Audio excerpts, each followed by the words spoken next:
All of you. एक बार आपका फिर से स्वागत है अपने यूट्यूब चैनल ERF पॉइंट पर। जैसा कि मैंने आपको बताया ही था कि हम 1 अप्रैल से सारे के सारे जो ऑनलाइन बैचेस हैं क्लास के हम रन करने जा रहे हैं, उसी को आगे बढ़ाते हुए आज हम 9th क्लास का सिलेबस आपके सामने लेकर आए हैं। चूंकि मैं 9th क्लास में आपको साइंस का पोर्शन पढ़ाऊंगा, इसीलिए मैं आप लोगों के लिए 9th क्लास का यूपी बोर्ड का साइंस का सिलेबस आपको आज सबके सामने मैं दिखाने जा रहा हूं।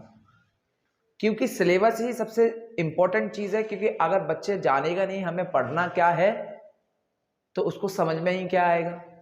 इसीलिए मैं सबसे पहले आप लोगों को सिलेबस से रूबरू कराऊंगा, जिससे आप लोग इस चीज को समझ पाए कि एक्चुअली में हमको पढ़ना क्या है। ठीक है, यानी कि जो मेरे साथ आप लोगों का समय बीतेगा वो किन चीजों के साथ बीतेगा वो आपको पता तो होना चाहिए। तो इसीलिए मैं आज आपके लिए जो सिलेबस लेके आया हूं उसको ध्यान से नोट कर लीजिएगा, उसकी एक सेपरेट कॉपी बना लीजिएगा और अच्छे मन से और दिल से हम साइंस को इस बार कवर करेंगे और हम ये सुनिश्चित करेंगे कि आपका एक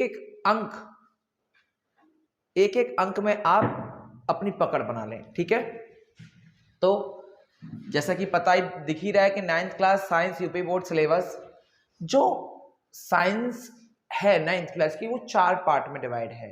कौन कौन से? पहला केमिस्ट्री यानी कि रसायन विज्ञान, दूसरा बायोलॉजी यानी कि जीव विज्ञान, तीसरा फिजिक्स यानी कि भौतिक विज्ञान एंड 4th इज एनवायरमेंट यानी कि पर्यावरण। ठीक है, जो 4 भागों में बटा हुआ है, तो वो ये मैंने उसको भागों के नाम लिख दिया और उनके अंदर जो चैप्टर्स आने वाले हैं उनके भी नाम लिखे हैं। जैसा कि केमिस्ट्री में हमारा जो पहला चैप्टर है वह है हमारे आसपास के पदार्थ। सभी विद्यार्थी नोट करते चलेंगे, एक सेपरेट कॉपी बनाएंगे और इसको नोट करेंगे, अच्छे से नोट करेंगे। ठीक है, मैंने बताया आप लोगों को केमिस्ट्री में हमारे आसपास के पदार्थ। चैप्टर दूसरा आप पढ़ेंगे, क्या हमारे आसपास के पदार्थ शुद्ध हैं? यानी कि दूसरा जो चैप्टर है आपका वो क्या कह रहा है कि जो हमारे आसपास के पदार्थ हैं क्या वो शुद्ध हैं कि नहीं है, तो हम इसके बारे में अध्ययन करेंगे। तीसरा हम चैप्टर पढ़ेंगे परमाणु एवं अणु। तीसरा जो चैप्टर है हमारा केमिस्ट्री का वह है परमाणु एवं अणु। चौथा जो हमारा चैप्टर है परमाणु की संरचना। ठीक है, तो ये आपके केमिस्ट्री में 4 ही चैप्टर हैं जिसका हम अच्छे से अध्ययन करेंगे और मैं खुद इस चीज का अध्ययन कराऊंगा आपको और बड़ा अच्छा और इजी और सही मटेरियल आपको प्रोवाइड कराने की कोशिश करूंगा कि आपके जिससे एग्जाम में नंबर ना कटे। तो ये सारी चीजें हम पढ़ेंगे केमिस्ट्री में। वहीं हम बायोलॉजी की बात करें यानी जीव विज्ञान की बात करें तो इसमें केवल 2 ही चैप्टर हमको नजर आ रहे हैं, जिसमें आपका यानी चौथा यहाँ पे मैंने बोला यहाँ पे नंबर 5वां जो चैप्टर है और बायोलॉजी में पहला जीवन की मौलिक इकाई, जीवन की मौलिक इकाई। और वहीं हमारा जो छठा चैप्टर रहेगा वो रहेगा ऊतक। क्या रहेगा?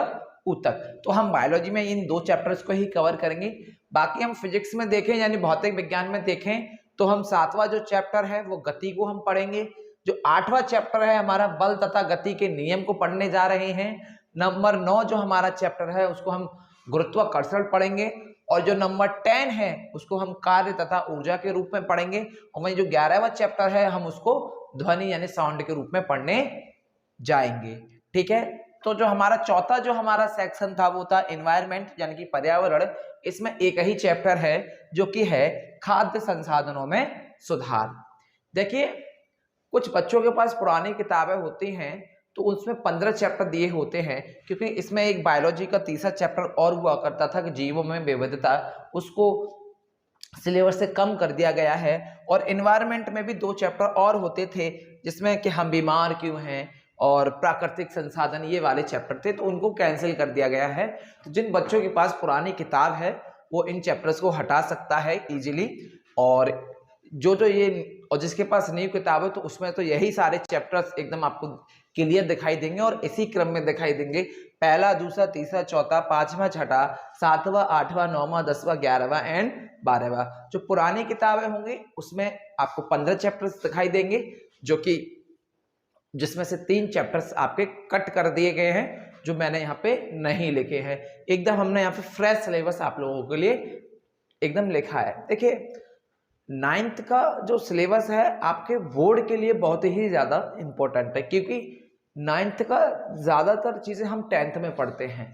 तो प्रत्येक बच्चा जो टॉप 10th में करना चाहता है तो वो अच्छे से 9th को अगर कर लेगा तो उसको 10th में कोई भी कठिनाई महसूस नहीं होगी, क्योंकि सारे कंसेप्ट एज इट इज आपको कहाँ मिलते हैं, 10th में मिलते हैं। ये 9th में उसकी जड़ है। क्या है 9th में उन 10th के टॉपिकों की इसमें जड़ है। जिस विद्यार्थी ने 9th का सिलेबस 9th की क्लास को अच्छे से पढ़ लिया तो मैं समझता हूँ उसको 10th क्लास में कोई भी दिक्कत नहीं आने वाली है।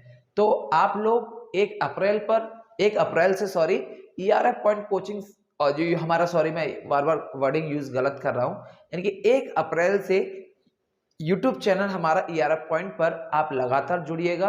आपको लगातार वीडियो मिलेंगे और आप जो चाहें आप कमेंट कर दीजिएगा मेरे पास कि आप पहले केमिस्ट्री पढ़ना चाहते हैं या बायोलॉजी पढ़ना चाहते हैं या फिजिक्स पढ़ना चाहते हैं या फिर एनवायरनमेंट।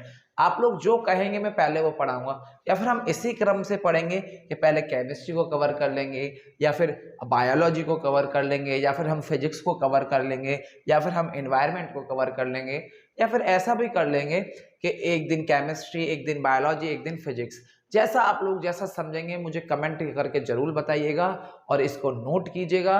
और बाकी और भी जितने भी सब्जेक्ट हैं सारे सब्जेक्ट्स की क्लास आपको मिलेंगी। 9th की क्लास मिलेंगी, 10th की क्लास मिलेंगी, फर्स्ट ईयर्स की मिलेंगी, इंटर की मिलेंगी, और इसके अलावा भी आपको क्लासेस मिलेंगी, अपने समय पर मिलेंगी। तो हमारे साथ जुड़ी रहिए। धन्यवाद। गुड नाइट, शुभ रात्रि।